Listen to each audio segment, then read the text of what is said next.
ఇప్పుడు జితేందర్ రెడ్డి వచ్చి ఈ దేశం మనకేమిచ్చింది కాదు సార్, ఈ దేశాన్ని మనమే ఇచ్చామని చెప్పండి. హక్కుల గురించి కాదు, బాధ్యతల గురించి చెప్పండి. అణిచివేత కాదు, అభివృద్ధి చెప్పండి. విద్వేషాలు కాదు, ఐక్యత చెప్పండి. ఈ దేశం వేల సంవత్సరాల సంస్కృతిని ఇచ్చిందని చెప్పండి.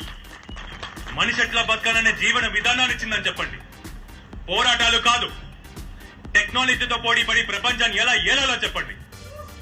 వేల సంవత్సరాల యుద్ధాలు, పోరాటాలు, ఉద్యమాలు చేసి అలిసిన దేశం సార్. సపోర్ట్ చేసుకుని ముందుకు వెళ్తారు. మనకి ఒక చిన్న మొహాటం ఎక్కడో ఉండిపోతుందేమో అని. కానీ ఈ రోజు మీ అందరిని చూసిన తరువాత తమ్ముడు చాలా సార్లు చెప్పాడు, ఎవడ్రా మనల్ని ఆపేది. సో ఈ విధంగా ఉంటుంది. అలాగే